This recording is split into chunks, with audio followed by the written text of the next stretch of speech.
Bonjour à tous, bienvenue dans le Swish Brunch. Exceptionnellement, vous l'avez remarqué, nous ne sommes pas dimanche. Pour des raisons de calendrier, on enregistre ça samedi et on vous poste donc ça dans la foulée.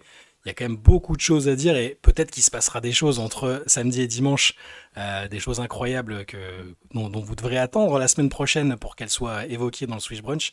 Mais on va quand même aborder pas mal de sujets avec Flo aujourd'hui. Flo, comment ça va? Est-ce que l'aptitude des Mystics à reperdre des matchs, je crois elles sont à 7 défaites sur les 10 derniers, te rassure et te permet de vivre plus sereinement? Bon, je pense que Washington va pas faire les playoffs. Ça me paraît. Enfin, on va parler du classement juste après, mais voilà. Ouais. Ce qui m'ennuie un petit peu, par contre, c'est que Seattle est en train de remonter et comme on a le pic de Seattle l'année prochaine, ça m'aurait bien plu que le Storm chute un petit peu. Ouais, c'était bien parti. La chute, c'était une dégringolade du Storm qui semble pouvoir quand même s'accrocher. On parlera de leur dernier match. Heureusement, le calendrier leur a offert une équipe abordable sur le coup. T'as raison, on va commencer par le classement. On fait toujours ce petit point instantané sur le classement.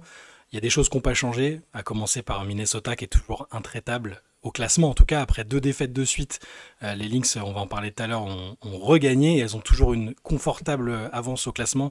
6 victoires d'avance sur une belle brochette dont on va parler après quand même. Atlanta, deuxième, à 6 victoires, à 6 victoires d'écart avec Minnesota. Derrière Las Vegas, dont on va aussi parler, qui est troisième, Phoenix quatrième, New York cinquième, certes à égalité au niveau du bilan avec Phoenix, mais le Liberty, ça va pas fort. Derrière sixième, Indiana, qui est toujours là. Collé Indiana, Seattle septième. Les Golden State Valkyries, jusqu'à quand? Elles continuent de s'accrocher, elles sont huitièmes malgré une série de défaites. Et derrière, pour le moment, hors playoff, les Sparks qui rêvent évidemment de renverser un peu ce classement et de passer huitième. Et juste derrière, tes Mystics à la dixième place, comme tu le disais, qui ça y est, sont normalement un peu en roue libre et devraient pouvoir profiter de la loterie. Et le trio derrière d'équipes d'ores et déjà éliminées des playoffs, à savoir Chicago, Dallas et Connecticut en bonne dernière place de ce classement de WNBA. Minnesota a joué 36 matchs, on est donc à 8 matchs de la fin de la saison régulière, ça approche très très vite. 8 matchs pour les Lynx, mais à peu près autant pour la plupart des autres équipes. Voilà. On peut parler des matchs de la nuit, parce qu'il s'est passé des choses la nuit dernière. Alors sur les scores, on va passer rapidement sur Seattle qui a écrasé Dallas au sortir du match incroyable de Paige Bakers 2 jours plus tôt. Là aussi, on en parlera un peu après, mais victoire 95-60 du Storm avec un gros match pour Dominique Malonga qui finit avec 22 points, 9 rebonds et 3 contre. Elle est en forme, Dominique, et elle profite à nouveau de toutes les opportunités et ça fait toujours plaisir. Minnesota, je le disais, enfin regagné après avoir subi 2 défaites de suite pour la première fois de la saison, 95-90 contre le Fever. Et enfin Phoenix, 81-72 contre les Valkyries. Et je le disais, il y a des perfs incroyables cette nuit. 2 triples-doubles, l'un d'une usual suspect, on va dire, Alyssa Thomas. Tu m'as dit c'est son 16e ou 17e de la saison? Je me rappelle plus, ça y est. Non, c'est son 17e. En carrière, pardon. C'est son 17e en carrière et c'est son Ouais. 6e de la saison. Donc, 6e de la saison, ouais. avec les deux de cette nuit, puisqu'il y en a eu deux, et il y en a eu 13 cette saison, et sur les 13, il y en a 6 qui sont pour Alyssa Thomas, donc pratiquement 1 sur 2. Mais tu sais que sur l'histoire de la WNBA, du coup, elle en a 17 et il y a eu 55 triple-doubles en tout. Donc ça veut dire qu'en gros, elle a pratiquement un tiers des triple-doubles de l'histoire de la ligue. Donc c'est absolument indécent. La deuxième en nombre de triple-doubles derrière, je ne sais pas si tu l'as. C'est quoi, Sabrina Ionescu? Non. Ouais, Si, Sabrina ouais. Ionescu qui en a 4 ou 5, donc c'est pour dire si le gap est énorme, et puis c'est Candace Parker qui en a 3, quoi. Donc c'est. Ouais. Et donc Alyssa Thomas cette nuit, lors de la victoire contre Golden State, 13 points, 16 passes, 12 rebonds. Donc du standard pour Alyssa Thomas presque, hein. Bon, même si 16 passes, ça reste quand même très très élevé. Donc ça, c'est un des triples-doubles de la nuit qui nous a pas particulièrement surpris. L'autre, par contre, il est assez incroyable parce qu'il permet à la joueuse qui l'a réussi d'entrer dans l'histoire. C'est Jessica Shepard, lors de la victoire des Lynx, donc, dont on parlait juste avant. Plus rapide triple-double de l'histoire de la WNBA. Elle a eu besoin que de 22 minutes pour y arriver, pour compiler 22 points, 11 rebonds et 11 passes. Le tout à 10 sur 11, hein, et juste histoire d'être à droite en plus. Donc elle a joué 40 minutes, mais le triple-double a été compilé en 22 minutes. Elle a battu un record qui avait été lui-même battu un peu plus tôt dans la saison, en juillet dernier, en 22 minutes et 51 secondes. Est-ce que tu sais quelle joueuse avait battu déjà ce record? C'était emparée de ce record et qui n'a pas tenu si longtemps que ça finalement. Donc, elle avait fait le triple-double le plus rapide de Ouais, l'histoire cette saison, en c'était fait. c'était le 28 juillet, c'était il y a pas très longtemps, c'était il y a moins d'un mois. C'est Et pas celui c'est pas celui de Julie Allemand, quand c'est même. pas celui de Julie Allemand. Oui. C'est Euh, une joueuse All-Star, une joueuse avec un caractère bien trempé. Ah, Skylar. C'est Skylar Diggins qui l'avait fait un petit peu plus Ouais. tôt dans la saison. Et il n'y avait qu'une seule autre joueuse dans l'histoire des Lynx. Ça peut paraître étonnant, mais les triples-doubles sont quand même un phénomène plus récent hein, en WNBA. Shepard, c'est que la deuxième joueuse de l'histoire des Lynx, la première qu'on avait fait un, elle est pas si simple que ça à trouver. C'était une joueuse avec une grosse cote à un moment qui est, si je dis pas de bêtises, toujours dans la ligue, mais qui a un temps de jeu un peu irrégulier. C'est Moria Jefferson qui avait fait un triple-double sous le Ah maillot des oui. Lynx. Et depuis maintenant, il y a donc une deuxième joueuse avec un triple-double, Jessica Shepard, qui est une joueuse. C'est juste qui avait beaucoup insisté aussi sur Jessica Shepard en début de saison, mais qui est un énorme atout pour les Lynx cette saison. Ben, quand on a l'habitude de la regarder jouer en Europe, on n'est pas étonné de la voir noircir la feuille de stats parce que c'est c'est une machine, c'est Ouais. incroyable.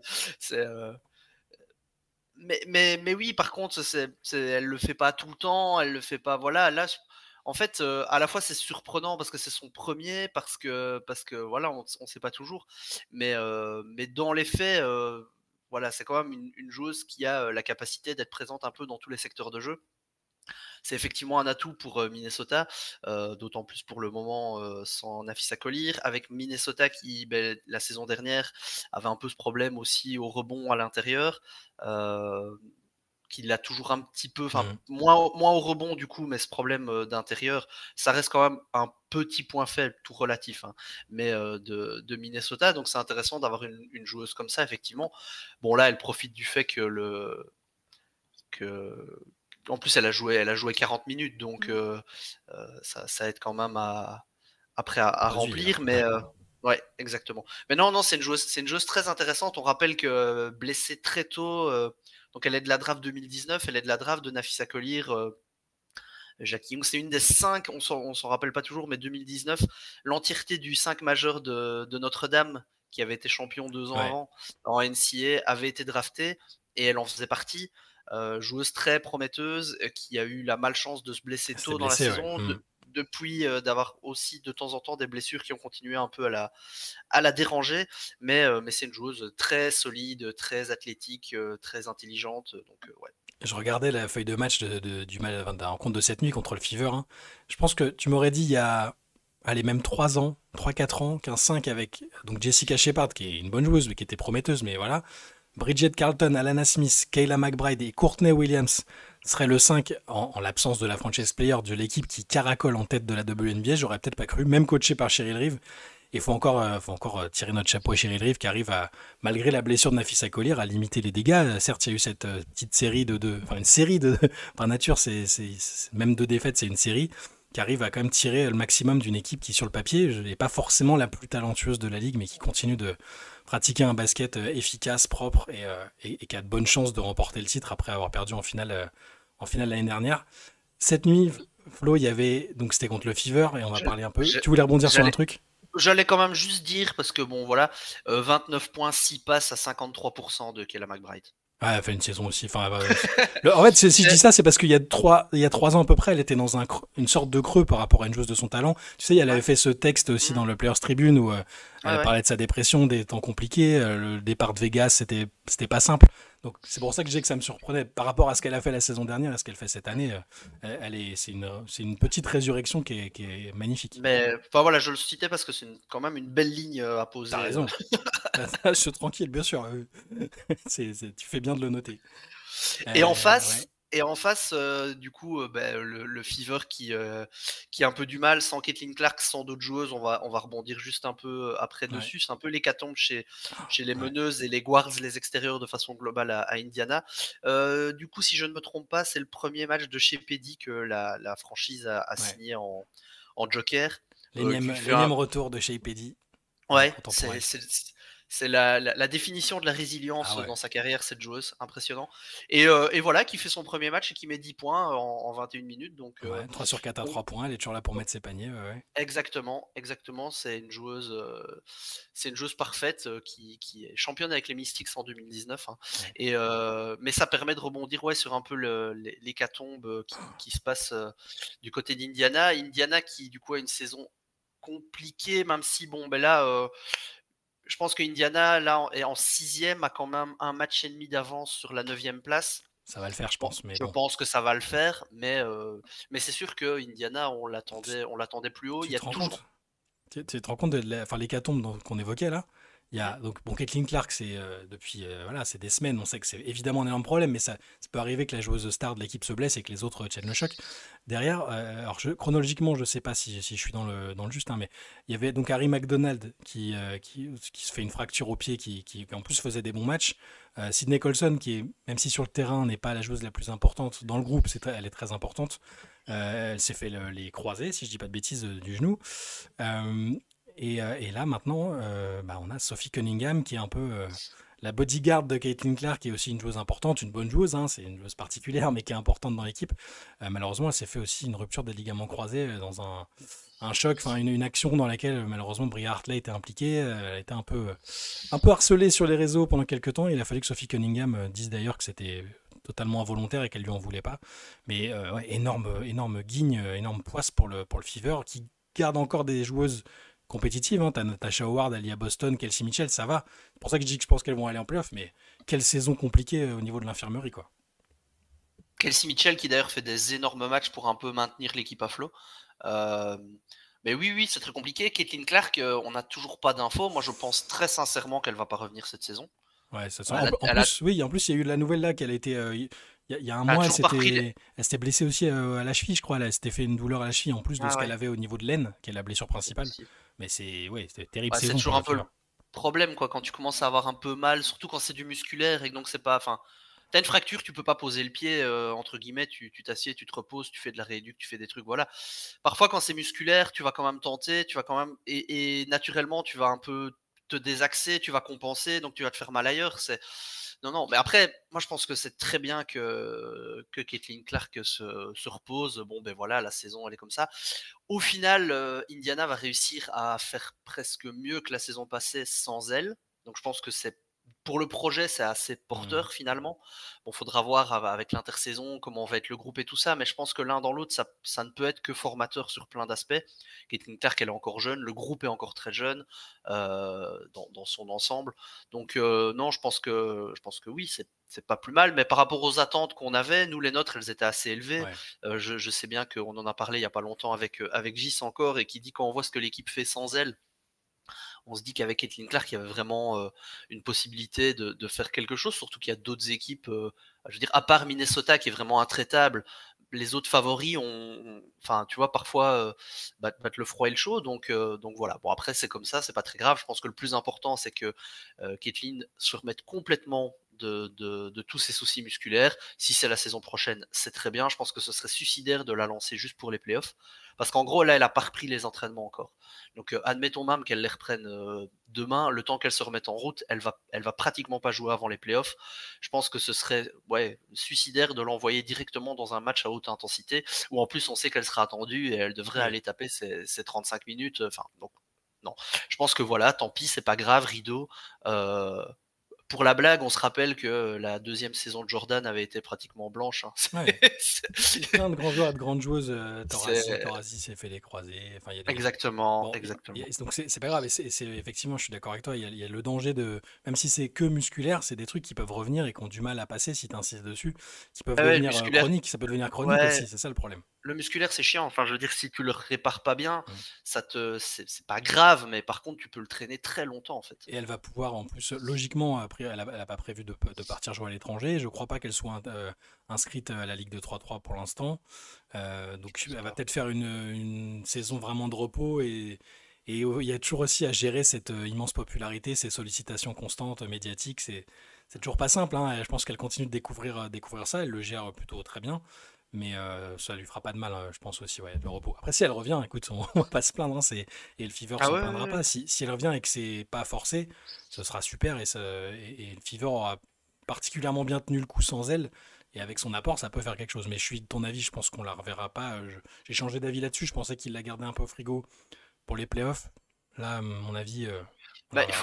si c'était ça, il faudrait pouvoir au moins la remettre sur les 4-5 derniers matchs pour la faire Eh monter en oui, pour le température. rythme, oui, bien sûr. Et là, elle a toujours pas repris les Hmm, entraînements. Il doit rester, comme tu disais, 9 matchs, je pense. Et quelque chose comme ça, ouais. Indiana, il leur reste, il leur reste 8 matchs, Indiana. Ouais. Donc, j'y crois pas. Mais bon. On verra sur les prochains jours et les prochaines semaines ce qu'il en est pour Caitlin Clark. Flo, on voulait parler de cette lutte évoquée tout à l'heure pour la deuxième place, enfin sur les places 2, 3, 2, 3, 4, 5. Elle est assez intéressante. On voulait s'intéresser à deux équipes qui ont des trajectoires un peu différentes cette année. Il y avait des attentes aussi un peu différentes. C'était Atlanta et Las Vegas. Atlanta, je ne sais pas si on a fait une fois une discussion un peu développée sur le Dream cette saison pendant les Swish Brunch, parce que je ne sais pas si c'est parce qu'on ne croyait pas dans leur chance de vraiment rester dans le top 3 par exemple, ou si tout simplement c'est une équipe qui manque d'une superstar médiatique et que ça fait qu'on n'en parle pas beaucoup, mais toujours est-il Mais, qu'Atlanta est deuxième et qu'il faut qu'on en parle parce que 8 victoires en 10 matchs, un nouveau coach qui est totalement candidat pour le titre de coach de l'année, et une équipe qui carbure, quoi, qui a de vraies chances d'être deuxième. Il y a un choc. Alors, pour le coup, on ne sera pas là demain matin pour vous en parler, mais on en reparlera ultérieurement. Il y a un New York-Atlanta qui vaudra son pesant d'or et le Dream, voilà, je pense qu'il faut en parler. ouais, c'est Atlanta et Vegas, c'est les deux équipes les plus en forme actuellement. Mm. 8 victoires sur les 10 derniers matchs pour Atlanta, 9 pour Vegas. Euh, En fait, Atlanta, je pense qu'on n'en a jamais vraiment parlé. Déjà parce que c'est pas une des équipes très identifiées, c'est pas une équipe comme tu dis dans laquelle il y a une star. Mm. Je pense qu'aussi en fait c'est une équipe qui est moins forte que Minnesota, tu vois, qui a eu qui a des coups de moins bien, des bons matchs, mais qui au final a été constant. Donc on n'a jamais eu cette perf où on s'est dit voilà, faut qu'on parle d'Atlanta. On n'a jamais eu cette perf individuelle même d'une Mm. joueuse. Mais en fait, Atlanta fait une saison tout bonnement excellente.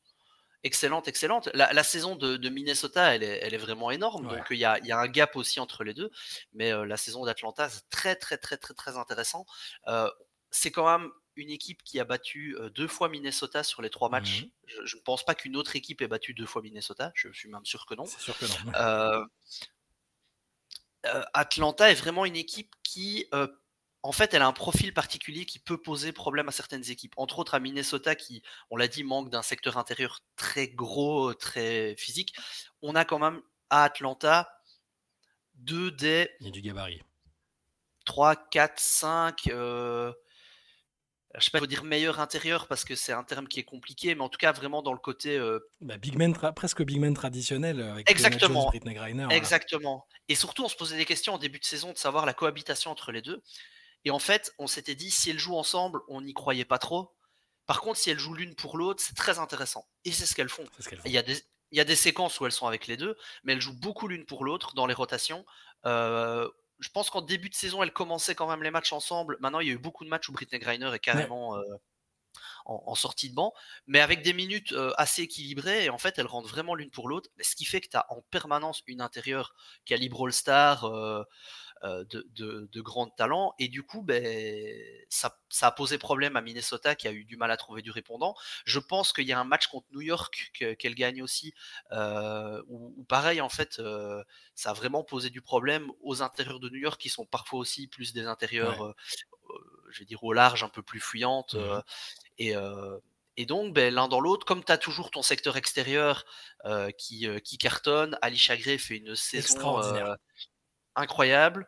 C'est peut-être moins le cas pour le moment, encore que elle est toujours très forte, mais franchement, elle était pour moi, sur le premier mois, elle était vraiment dans la discussion MVP. Puis après, il y a d'autres joueuses qui sont revenues à la charge depuis, mais c'est une très bonne saison. Et alors, on se posait un peu des questions sur la main. Et finalement, ça se passe pas si mal. Je pense que ce qui leur manque quand même, parce que dans un cadre de playoff, ce qui leur manquerait pour vraiment aller au bout, je pense qu'il leur manque deux choses. Il leur manque, je pense, vraiment une meneuse plus identifiée, parce que du coup, c'est Teina Tina. qui Ouais. a beaucoup, avec la blessure de Jordine. Ouais. Euh, mais ça reste une rookie. Donc il leur manque, je pense, cette meneuse-là. Et il leur manque peut-être quand même vraiment la joueuse top 10 de la ligue identifiée qui peut clore les matchs. Mais là, je parle dans une optique de playoff. Ouais. Par contre, l'équipe, je la vois, elle peut tout à fait se maintenir à cette deuxième position ou peut-être troisième. Avantage du terrain assez clair sur le premier match. Et alors après, en playoff, ça dépend beaucoup des match-ups parce que, comme je te dis, c'est une équipe qui est un peu particulière. Pour un peu qu'elle puisse appuyer sur ce secteur intérieur, je pense qu'Atlanta a la capacité de faire quelque chose et c'est très très bien, quoi. Ouais, je suis bluffé par cette équipe, vraiment. Il y a plusieurs aspects. L'aspect individuel sur Alisha Gray, qui fait une saison splendide, calibre MVP en fait. Alors là, il y a des extraterrestres dans la ligue, c'est comme en NBA, hein. C'est compliqué dans une ligue où tu as Nafisa Collier, Aja Wilson, Alyssa Thomas, c'est très dur de ressortir du lot et de postuler, mais elle fait une saison magnifique. Elle est clutch, elle est à droite, elle est quasiment à 40% à 3 points, elle est forte en défense comme elle l'a toujours été. Elle est juste excellente, elle progresse d'année en année. Il faut se rappeler qu'elle était à Dallas il y a 2 ans et que ça était un peu déprimé. Et encore une chose qui est passée par Dallas qui a finalement prospéré ailleurs. Euh, autour d'Alisha Gray, bah, Breonna Jones, tu as dit, c'est métronomique, hein, c'est toujours excellent. Il y a des choses importantes aussi un peu à la marge, la progression de Naz Hillmon qui est hyper importante. La maturité, alors, ok, Teina Paopao, c'est pas une meneuse élite en WNBA, mais c'est une rookie. Et elle a une maturité et je sais pas, un sérieux, un sang-froid que je trouve vraiment excellent. Elle est forte en défense, elle est capable de marquer un peu. Je trouve que J'ai c'est pas mal quand même, tu vois. ouais. J'ai pas encore réfléchi à mes All Rookie Team, mais je pense que Teina elle frappe très À fort quand mon même. avis, voilà, il y aura de la discussion, Et il on en faut que je reviendra, mais. réfléchisse parce que, enfin, il y a que 5 places, mais non, non, non, c'est. Et dans tout ça, il n'y a pas eu une très grosse saison de Ryan Howard. On parle même pas de Ryan Howard, qui a des hauts et des bas, qui est pas, qui a en théorie, elle a un potentiel pour être pas trop loin de ce niveau de top 10 de la ligue à terme, hein, sur son potentiel offensif notamment. Là, c'est pas le cas cette saison, mais même sans ça, ils arrivent à être forts, tu vois. Et sans une Griner, Ouais, Griner est pas redevenu Griner, tu vois, mais elle est là, mais elle est pas dominante comme elle a pu l'être avant. Et malgré ça, bah, tu as 5 joueuses qui sont à 10 points de moyenne minimum. L'équipe, elle est numéro 1 au rebond, numéro 5 au contre. C'est la deuxième défense la moins perméable, c'est la deuxième qui prend le moins de points par match. Il y a un style identifié, t'en parlais, parce que Smesco l'avait dit tout de suite en arrivant, je veux que ça shoot. Et ben, elles l'ont pris au mot, hein, c'est la deuxième équipe qui tire le plus à 3 points derrière les Valkyries. Donc voilà, il y a une identité, il n'y a pas de méga superstar, mais c'est vraiment pas une équipe que j'aimerais affronter en playoff personnellement si j'étais un adversaire dans cette ligue. mais pour Reinhard, elle a été un peu blessée. Elle fait ses stats, elle fait toujours ses stats. Mm. Après, je pense que tu vois, on parlait du problème du manque de meneuses et de créatrices identifiées. Et du coup, c'est Reinhard qui a beaucoup pris ça par moment et c'est pas sa qualité Non. première. Elle fait pas spécialement les bons choix. Ce qui fait qu'elle a une efficacité, des pourcentages qui sont pas ouf. Mais bon, elle remplit quand même la feuille de stats. Et par contre, à mentionner quand même, elle est excellente en défense Oui. parce que ça reste un beau gabarit physique et tout ça. Donc je pense que ça fait partie des pistes d'amélioration pour Atlanta. Effectivement, c'est de mieux utiliser Reinhard. Mais oui, oui, très très très belle saison du Dream avec ce mélange d'équipes un peu qu'on a depuis plusieurs saisons, depuis qu'il y a Reinhard et Alisha Gray, Mm. un peu équipe de shooteuses. Ouais. Euh, il y a un moment, en tout cas, c'était une équipe qui courait beaucoup, run and gun et tout ça. Et en fait, maintenant, avec le complément d'avoir des Twin Towers dans ton équipe, quoi. Donc, c'est un complément. C'est ce que je dis, si tu avais une meneuse. Mais après, peut-être que cette meneuse, c'est peut-être juste Teina Mm. avec une ou deux saisons de plus. Hein. Très Faut voir la possible. marge de progression, même si elle est plus toute jeune déjà, Teina. Euh, mais oui, oui, c'est une équipe qui, je pense, dans certaines conditions, peut être dangereuse. Donc, en tout cas, très content de les voir faire cette saison-là.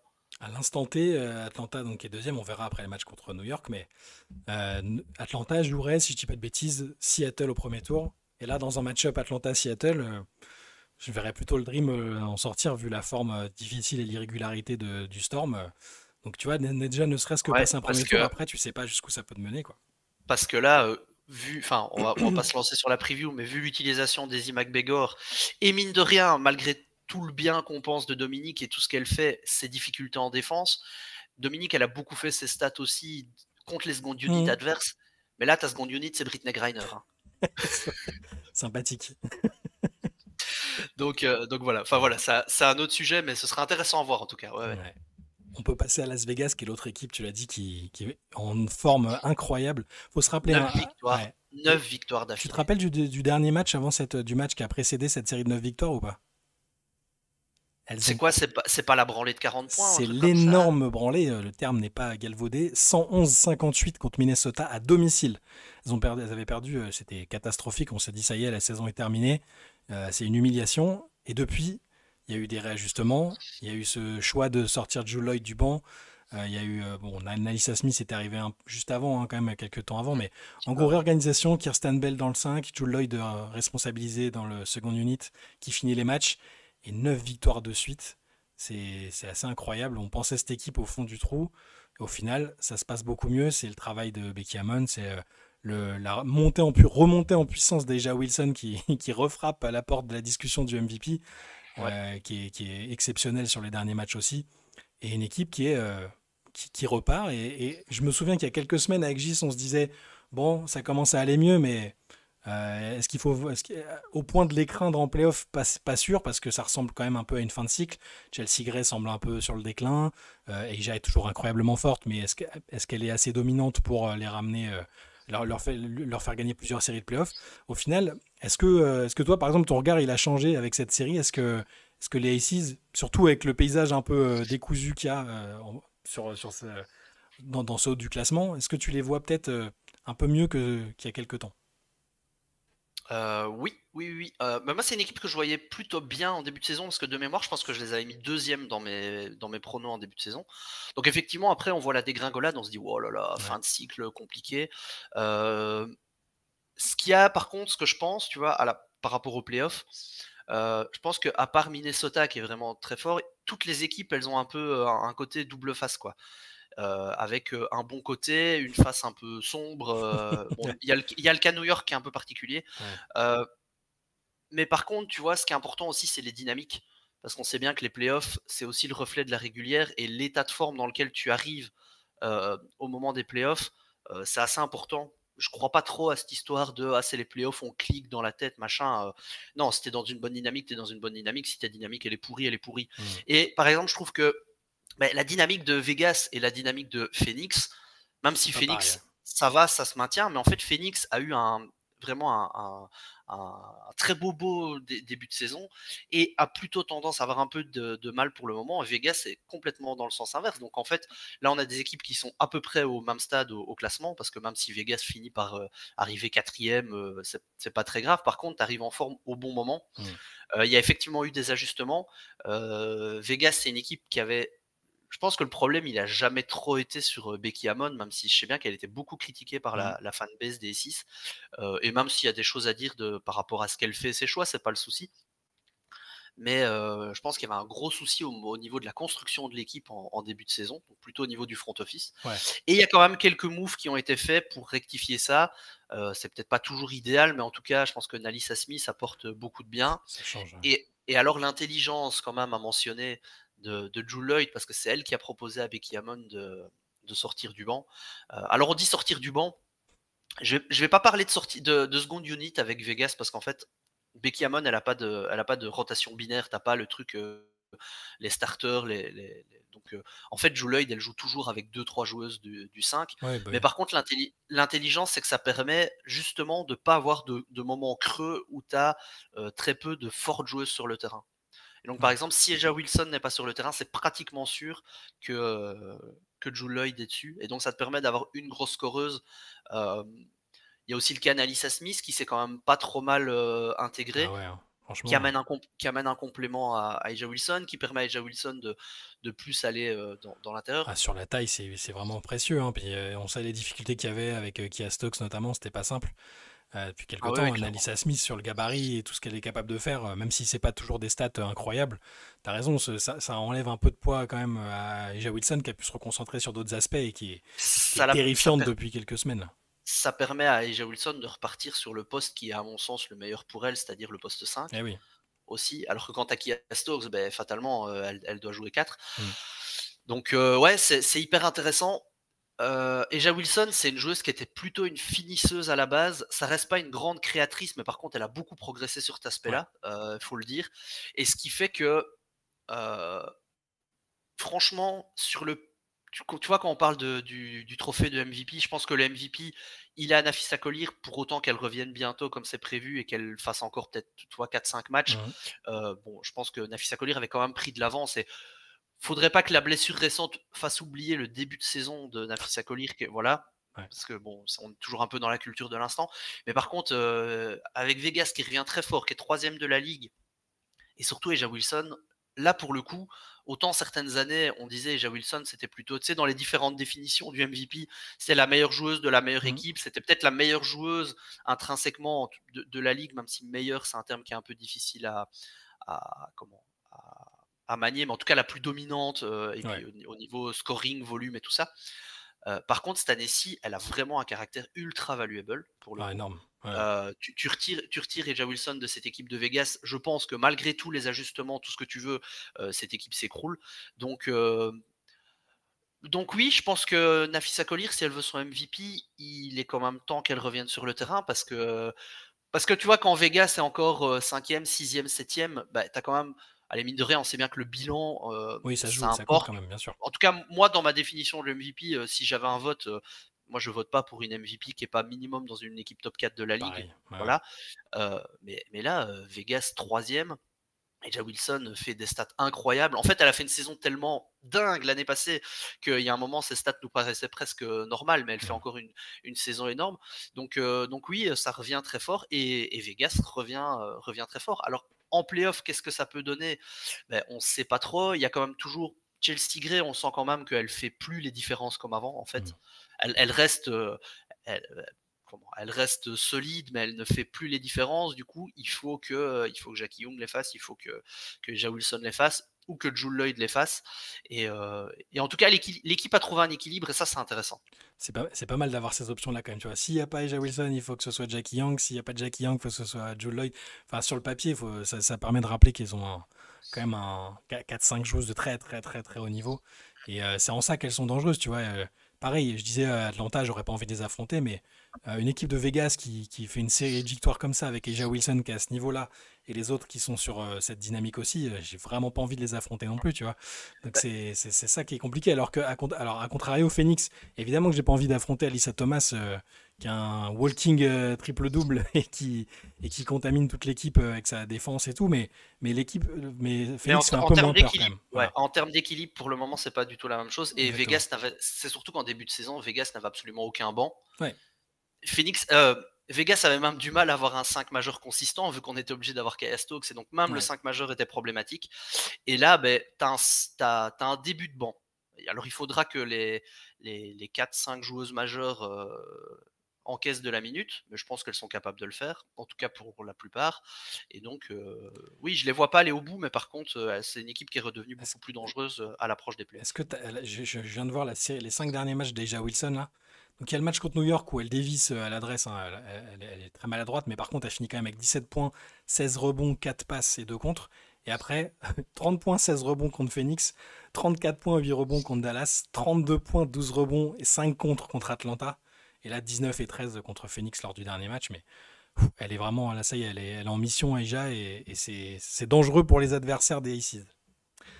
On peut passer à notre point traditionnel sur. Ah non, on voulait parler d'abord la perf. Ah ouais, Pardon, t'as pardon. failli oublier. J'en ai tellement parlé ces derniers jours que ça a failli me sortir de la tête. La performance de la semaine, l'une des performances de l'année, de la saison, l'une des performances rookie les plus folles de tous L'histoire. les temps de l'histoire. Le match de Paige Bakers lors de la défaite. Il faut le dire, c'est dans une défaite, mais c'est pas passé à grand chose. Hein. Elles ont perdu de 2 points, je crois, contre Los Angeles sur un game winner. Oui, en plus, un game winner au buzzer quasiment de Kelsey Plum. Mais le match de Paige Bakers, 44 points, donc record de la saison en WNBA, record pour une rookie. Elle a battu l'un des 6000 records détenus par Candace Parker, des records individuels, donc record pour une rookie, à 17 sur 21. Il n'y a jamais une joueuse qui avait marqué autant de points en shootant à 80%, et c'est pas une intérieure. Euh, Maîtrise folle du mid-range, footwork incroyable. Elle a enrhumé des joueuses défensivement plus que compétentes, notamment Cameron Brink, notamment enfin, d'autres joueuses des Sparks. Bref, tout était parfait. Et je pense que là, elle a fait une petite mise au point assez sympathique, Paige Bakers, et un rendez-vous, a priori, pour la saison prochaine, histoire de dire, quand je serai un tout petit peu mieux entouré, quand le projet de l'équipe sera un peu plus ambitieux, voilà de quoi je suis capable. Non, mais il y a des gens qui jusque-là disaient qu'il y avait un débat pour le rookie de l'année. Bon, déjà, c'était un peu risible de base. Là, je pense que l'affaire Edith, il y a eu un petit statement, comme on dit. Moi, je pense que on sait bien, cette génération 2024, elle est assez folle. Je pense que dans 15-20 ans, tu vois, quand on reviendra en arrière sur la carrière d'un peu toutes ces joueuses-là, il y en a sans doute qui auront peut-être déçu. Il y a peut-être de celles qui auront fait des énormes carrières sans aller au bout, qui se rajouteront à la longue liste des monstres sans bague. Il y en a, je pense, là-dedans qui auront gagné 1, 2, 3, 4 titres. On verra. Je pense que Paige Bueckers, elle est partie pour faire une carrière assez folle. Et je pense que quand on fera la rétrospective, ce match, je sais pas si ce sera genre le premier chapitre de ce que tu veux expliquer, mais ça en fera partie. Je pense que ça montre c'est quoi Paige Bueckers. C'est une joueuse, j'en parlais, on l'identifie pas spécialement comme une scoreuse. Je sais pas si tu vois ce que je veux Bien dire. sûr, oui. Dans la tête, je vais faire le comparatif avec Caitlin Clark, même si je déteste qu'on les compare. Mais tu vois, Caitlin Clark, elle est identifiée scoreuse, à ce côté, je prends chaud de loin. Paige Bueckers, en fait, elle est tellement bonne en défense, à la passe, à la création. Elle est bonne un peu partout, elle est nulle part, elle n'a aucun point faible. Sans être vraiment non plus élite. Enfin, à part dans des aspects un peu plus avancés, on va dire en termes d'efficacité et tout ça. Et du coup, on l'identifie pas comme une scoreuse, alors que elle a une moyenne de points qui est supérieure à celle de Caitlin Clark l'année passée. Ce qui la classe dans les 10 meilleures saisons rookie, je pense. Je parle juste de la moyenne de points marqués. Et là, hier, 44 points, quoi. Enfin, hier, avant-hier, du coup. 44 points. 81%, tu l'as dit, 17 sur 21. C'est un récital technique. Il faut regarder les images si vous n'avez pas vu. C'est un récital contre une Et bonne en fait, équipe en plus. Donc elle a marqué de toutes les façons. Ouais. Elle a marqué absolument de toutes les façons. Il y a du shoot de loin. Elle avait dit en début de saison que cette saison, elle shooterait pas trop de loin parce qu'elle sortait juste de la saison NCAA, que c'était plus fatigant et tout ça. Là, elle l'a bien senti, 4 sur 4 à 3 points. Agressive, 6 lancés mis. Donc 100% au lancer aussi. Et puis surtout, Dallas, je sais bien que l'équipe est pas mal critiquée, je pense en fonction des résultats, mais en fait, le coaching, il y a des choses très intéressantes. Il y a pas mal de gens qui ont fait des petites analyses de sa perf, et alors on voit qu'il y a des systèmes qui ont été mis en place pour lui ouvrir des zones. Donc il y a les points qu'elle marque sur des systèmes collectifs bien mis. Et puis après, il y a des paniers qui sont des paniers je vais dire des drives qui sont finis avec une maîtrise de son corps en l'air. On en parlait avec quelques amis de Twitter où certains paniers c'est du Kyrie, certains paniers c'est du Kobe. La maîtrise des effets sur les finitions sur Drive, il y a quelque chose de cet ordre-là, ouais. C'est comment elle prend quelques paniers. Il y a un panier qui a beaucoup tourné où elle reçoit la balle au poste à mi-distance, à 45. Et elle tourne 15 fois sur son pied de pivot pour finir par prendre un fadeaway. Enfin, moi, je revois Kobe face aux Raptors, en fait, ce truc de je mettrai ce panier, des tirs super difficiles. Bon, voilà, elle était en feu, elle était dans la zone, comme on dit. Mais ça a montré toute sa palette tactique, toute sa palette technique. Je ne sais pas si je mets aujourd'hui déjà plus de 5-6 joueuses dans la ligue, je parle même pas de rookie, je parle dans la ligue, dans les joueuses actives, qui ont ce même côté de maîtrise des fondamentaux.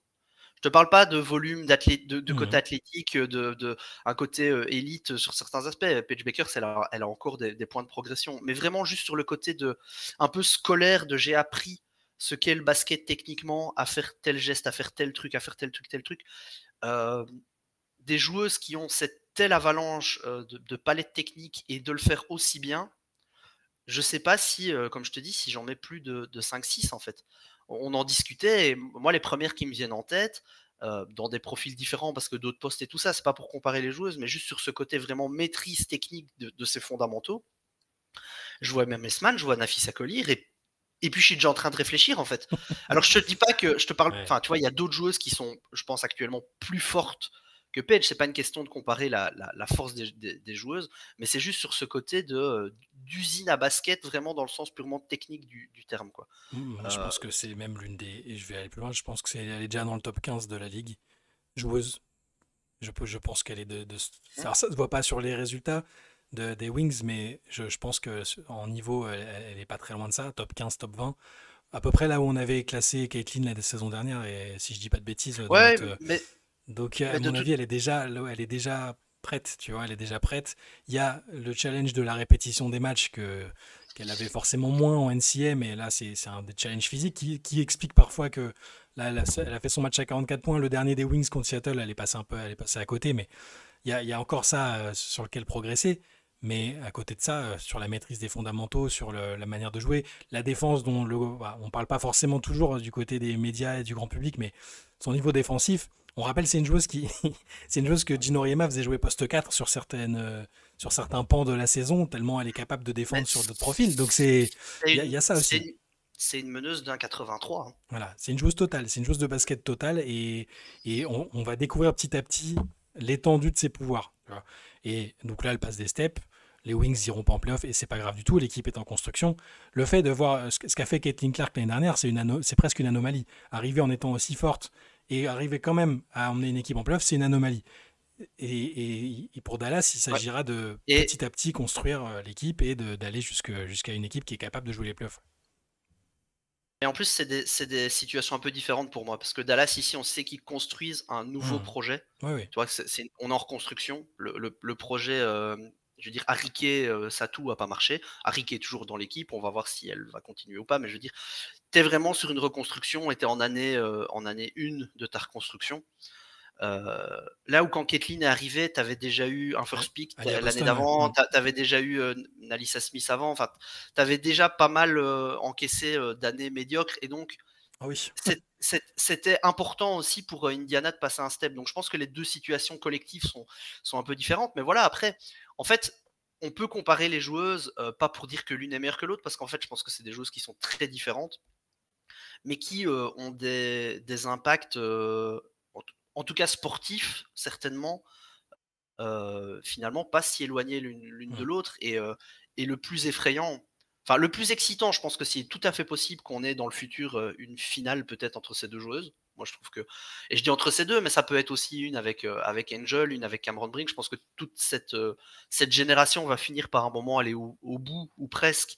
Et donc, on va avoir, comme on a eu des duels sous Diana par le passé, enfin Ouais. voilà, Brené Stewart et Lena Deldon, ce genre de choses. On aura des duels entre toutes ces joueuses incroyables. Et je vous rappelle qu'on va aussi se les taper en JO qui vont jouer ensemble, quoi. Tu Parce vois, que tu vois dans l'Yves et Tom quand ils ont chacun leur équipe et tout, et puis à la fin, on va jouer ensemble avec le Japon, et puis on va éclater tout le monde.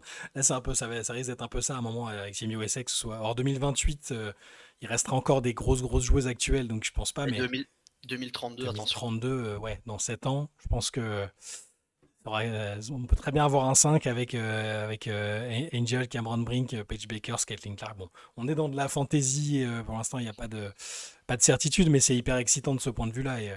Et ce qu'a fait Paige est extraordinaire. Et pourvu que ça dure, moi, je touche toujours du bois pour qu'elle soit épargnée par les blessures, parce qu'elle Ouais. en a eu quand même pas mal pendant sa carrière NCAA. Et voilà, je touche du bois pour que ça continue, comme ça. Mais je vais quand même mentionner, parce qu'on a fait des comparaisons de style, je vais dire, avec des joueurs Mhm. masculins. On va quand même faire une comparaison avec une joueuse féminine qui, en plus, je pense, est encore plus pertinente. Un match comme ça, c'est du prime Diana, en fait. Ouais. Les gens ont peut-être la référence de la Diana ancienne qui est juste dans le shoot parce qu'elle reste fort à l'extérieur, qu'elle a moins le physique d'y aller. Mais la Diana des années 2006, je vais dire, Oui. 2006-2007, c'était ça en fait, ce côté big guard, très délié, capable d'aller au drive, de marquer dans toutes les positions. Enfin, il y a vraiment quelque chose de cet ordre-là, même dans le morphotype et dans la manière de marquer. Avec moins de gros mots après avoir marqué. Je pense, c'est tout. Bien que Paige ne soit pas avare, elle répond aux défis, il n'y a pas de souci, mais en ça, elles sont un peu différentes entre la californienne bouillante et la fille du Minnesota un peu plus, un peu plus calme. Flo, on peut passer à notre point habituel aussi sur ce que font les Françaises et les Belges de WNBA. On passera rapidement sur certaines, parce que parfois il n'y a pas énormément de choses à dire, mais on s'attardera un peu plus sur d'autres. On a parlé tout à l'heure de Dominique Malonga, hein, qui a sorti son match à 22 points, 9 rebonds, 3 contre Dallas. Après Elle avoir avait eu, déjà... Ouais, elle avait eu 30 minutes. Je le ouais. mentionne parce C'est que important, ouais. ouais. Bien sûr, c'est important parce que ça n'a pas toujours été le cas.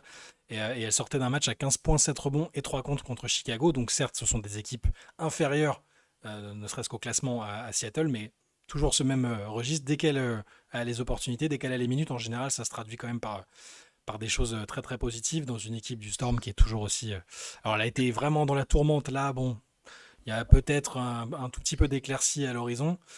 Gabby Williams fait moins parler d'elle dernièrement, mais il y a toujours cette course contre le record de steals qui est active, hein. Elle est à 85, si je dis pas de bêtises. Elle a 15 longueurs du record de Teresa Weatherspoon. Il faut garder ça quand même en tête, c'est pas anecdotique. Donc ça, c'est pour les filles de Seattle. On peut parler de Marine Johannes, que on voit, hein, là, c'est sa quinzaine de minutes par match, mais elle est toujours un peu noyée dans ce groupe, je trouve. Euh, Mais elle a presque plus de temps de jeu et d'opportunités récemment. oui, Le souci, c'est que c'est dans une période où New York est pas compliqué. très bon. Ouais. Bon, Voilà, après, elle a mis 9 points contre Phoenix, elle a marqué, elle avait été à 3 sur 4 à 3 points, quelque chose comme ça. ouais, Euh, mais elle est bien pour le moment. Après, on sait qu'elle a un rôle, elle a vraiment un rôle de joker dans cette ouais, équipe. Je sais pas, elle doit être sixième, septième ou huitième option, un truc ouais. comme ça. Bon, C'est pas simple. Mais bon, le Liberty perd trop de matchs pour l'instant pour que. J'ai l'impression, hein, pour que Marine soit totalement à l'aise dans cette équipe-là, là. après, pour Marine, je pense elle se plaît bien à New York, Oui, la ville. Je pense qu'elle est bien avec ses coéquipières. Maintenant, je pense que ce qui était surtout important pour elle, c'était de valider cette saison pour redevenir libre d'un point de vue contractuel à la fin de la saison. ouais. Donc, je suis pas sûr du tout que l'année prochaine, elle est encore à New York. Je pense qu'il y a plein. Alors, sauf si son projet est de jouer qu'à New York en WNBA, ce qui est possible, mais effectivement, à mon avis, si elle se retrouve sur le marché, il y a plein d'équipes et plein de coachs, à mon avis, qui auront des idées autour de Je son cas, pense, vu son profil. À mon je avis, elle pense est qu'elle bien. est partante pour rester à New York, mais si on lui garantit, je pense, un meilleur rôle. Cette année-ci, je pense qu'elle râle pas. Déjà parce que c'est pas dans son caractère Hmm, de râler, et parce qu'en plus, elle sait bien que ce qui est important, c'est de plus être sur ce premier contrat un peu ouais, rookie où tu peux pas négocier avec les autres équipes. Bon, en plus, il faudra avoir le nouveau CBA. Donc c'était important de valider ça. ouais. Donc là, je pense qu'elle fait son truc, elle est contente. Elle est à New York, la ville et l'équipe, elle s'y plaît très bien. Mais bon, voilà, je pense qu'effectivement, elle va être courtisée et, euh, et qu'elle va. J'ai l'impression, vu l'amour du jeu, enfin Marine, c'est une fille qui a juste envie d'avoir le ballon dans les mains en fait. Je pense qu'elle va très probablement privilégier le projet sportif, mais aussi les responsabilités qu'on va lui donner. En tout cas, c'est l'impression que moi j'en ai. Et il y a plein de fanbase, à mon avis, qui seraient ravis de récupérer une joueuse comme Évidemment. Marine, et de front office, évidemment, et de coach, comme je disais, qui auront peut-être des projets différents pour Marine que celui qui est actuellement à New York. Il y a, pour toujours dans les Françaises, il y a les Françaises des Valkyries qui jouent toujours beaucoup, hein. Alors, Iliana Rupert a eu malheureusement une commotion, elle a manqué un match, mais elle est revenue sur le précédent contre Phoenix où elle a marqué 9 points. Les Valkyries sont un peu en train de caler 3 défaites de suite et du coup les Sparks frappent à la porte pour essayer de les déloger de ce huitième spot. Les Françaises font leur boulot. Janelle Salin elle a marqué 15 points sur le dernier match. Carla Leight qui sortait d'un match à 15 points. Déjà contre Phoenix un petit peu plus tôt, là, était un peu plus discrète, mais 6 points quand même. Un coup dans le 5, un coup elle sort. Enfin, il y a beaucoup de rotation. C'est très expérimental ce qui se passe aux Valkyries, mais c'est hyper réjouissant. Et ce que fait Nathalie Nakassé, c'est remarquable. Mais donc voilà pour nos 3 Françaises des Valkyries.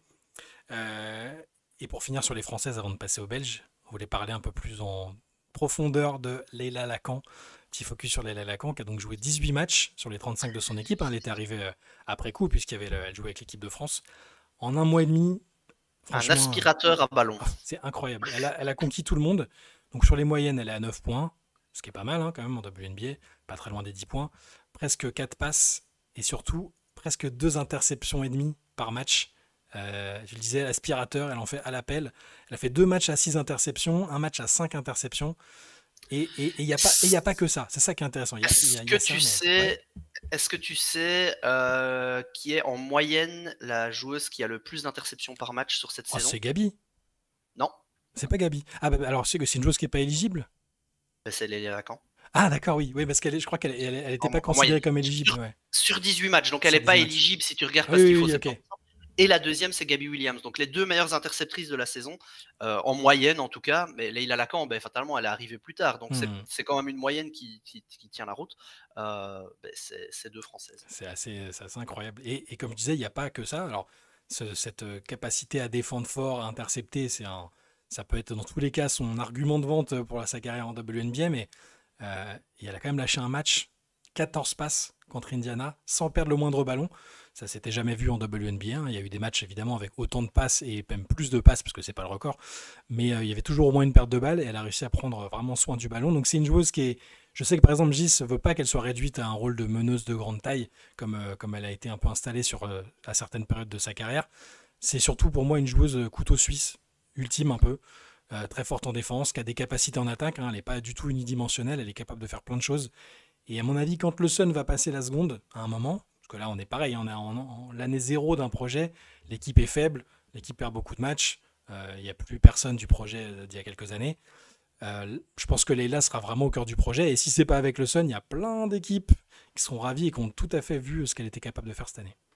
Mais c'est une joueuse très jeune, de toute façon, donc de toute façon, cette saison, c'est bien simple. Il y a 3 Françaises dans les 6-7 joueuses les plus jeunes de la Ligue. Donc, c'est plutôt excitant pour le futur, effectivement. Et toujours au Sun, donc alors, Brie Hartley, je le répète, à chaque fois on l'inclut parce que c'est une internationale française, même si elle jouera probablement plus, mais il y a cette histoire avec Sophie Cunningham, donc heureusement elle va réussir à se sortir un peu parce que Cunningham elle-même l'a disculpé, a désamorcé tout le truc et elle continue d'être titulaire avec des temps de jeu plus ou moins réguliers, des stats plus ou moins régulières aussi en termes d'adresse, mais Bria a fait son retour en WNBA cette saison et ça fait plaisir aussi de voir ça. Mia Touré toujours dans l'effectif après ses 2 contrats de 7 jours. Par contre, ça fait 2-3 matchs, je crois, qu'elle n'entre plus sur le terrain et qu'elle est simplement sur la feuille de match. Les Belges, évidemment, on ne va pas oublier nos joueuses belges de WNBA. Emma Messman, on évoquait New York tout à l'heure, alors titulaire évidemment indéboulonnable, surtout en l'absence de Brianna Stewart. Mais Emma, ses moyennes, c'est 14 points, 6 rebonds, 4 passes à 54%, donc c'est très bien. Par contre, elle n'arrive pas vraiment à sublimer le Liberty à la hauteur de ce que peut faire Brianna, par exemple. Ces 2-3 derniers, elle a eu des très très bons matchs à 20, 23, 24 points. Ces 2-3 derniers matchs, j'ai plus exactement en tête, sont un peu plus discrets. Le dernier surtout, contre Chicago, c'était le calvaire collectif et même pour Emma. Mais après, voilà, Emma, c'est une joueuse, on l'a dit, mais c'est pas une joueuse plug and play. C'est-à-dire que si ça fonctionne pas autour d'elle, elle peut pas créer le truc à elle toute seule aussi. Elle fait partie du système. Elle est une pièce centrale d'un système d'ailleurs. C'est pas une joueuse de bout de chaîne, mais c'est pas non plus une joueuse justement à la Alyssa Thomas qui presque crée l'entièreté du système de jeu autour d'elle. Donc si ça fonctionne pas très bien, comme en plus elle a pas le caractère de spécialement se mettre en avant, de prendre la balle sous le coude et d'y aller, effectivement ça peut être plus compliqué. Bon voilà, il y a beaucoup de choses à dire sur New York, on en refera peut-être un focus si ça continue à être compliqué, peut-être la semaine prochaine on verra, ou à l'approche des playoffs, mais oui, un peu plus discrète, comme d'ailleurs les Julie. Bon, Julie Van Loo, elle est vraiment dans un rôle de remplaçant, donc elle est autour de les derniers matchs, elle avait autour de la dizaine de minutes, je pense. Bon, voilà, c'est plus discret. Et Julie Allemand, qui elle, par contre, elle a toujours sa trentaine de minutes, voilà, dans le 5. Mais elle est bien dans la gestion, dans la passe, dans la création. Je la trouve un peu moins agressive qu'elle ne l'était il y a quelques matchs. Du coup, en termes de scoring, c'est plus discret, on va dire, et c'est dommage parce que la Julie agressive, on le dit tout le temps, qui est, je pense, pas dans son ADN premier. Je pense qu'elle doit se forcer pour être dans cette démarche-là, ou être dans des contextes un peu particuliers, toi, comme elle l'a été par exemple à l'Euro ou quoi, dans ce genre de truc. Mais je pense qu'elle a parfois du mal à être dans cette dynamique-là de façon constante, et c'est un peu dommage parce que quand elle est vraiment agressive comme elle l'a été, justement par rapport à l'Euro où il y a quelques semaines, elle est vraiment injouable et une des toutes meilleures meneuses. Là, elle est revenue un peu dans un mode passe à 10, je vais dire. Alors c'est très bien en termes de gestion du tempo, enfin voilà, c'est très bien, mais je pense qu'elle gagnerait à redevenir un peu plus agressive comme elle sait l'être, et voilà. Donc c'est un peu plus discret. Après, ça reste très correct. 10 passes et 8 passes il y a eu 2 matchs contre Dallas, elle a fait 10 passes et 8 passes, donc elle est toujours, c'est toujours très bien forte à la passe, ça c'est indéniable. C'est quand elle devient toute rouge, Julie, que tu sais qu'elle est agressive et que c'est pas bon pour l'opposition. Il faut la fâcher en fait. Elle C'est comme ça. C'est quand elle est. Mais je suis d'accord avec toi, hein. Peut-être qu'on reverra ce mode-là d'ailleurs en playoff si les Sparks arrivent en playoff. Là, pour l'instant, les Sparks ont un peu de mal à gagner 2 fois de suite après leur grosse série, celle durant laquelle Julie notamment a fait son triple-double. Mais, euh, mais les Sparks restent en chasse. Les Julie restent dans l'effectif. Ça fait évidemment plaisir, surtout après ce que Julie Van Loo avait vécu avec les Valkyries. Et on va évidemment suivre ce que font les Sparks. Est-ce qu'elles arriveront à renverser les Valkyries? Ce serait un beau pied de nez pour Julie Van Loo d'ailleurs, hein, si c'est les Sparks Mhm. qui doublaient les Valkyries ou le Storm. Mais bon, on imagine plutôt pour l'instant les Valkyries. D'ici la fin de la saison. Flo, on va se laisser là pour ce Swish Brunch. Alors, j'allais dire, c'est pas dominical. Qu'est-ce qu'on dit pour le samedi? Il y a un J'en ai adjectif. aucune idée. Voilà. J'ai Si j'ai vous savez, arrêté, j'ai arrêté le latin trop tôt. si vous savez, n'hésitez pas à nous le dire. Mais c'était un Swish Brunch non dominical. Cette nuit, il y a le match entre New York et Atlanta qui sera à suivre. N'hésitez pas à vous brancher dessus. Et sinon, on se retrouve très prochainement sur la chaîne. Restez connectés. À très bientôt. Et Flo, bon week-end ce coup-ci, pas juste bon dimanche. Bon week-end Exactement, globalement. exactement. Merci, Shai. Salut Flo. Ciao.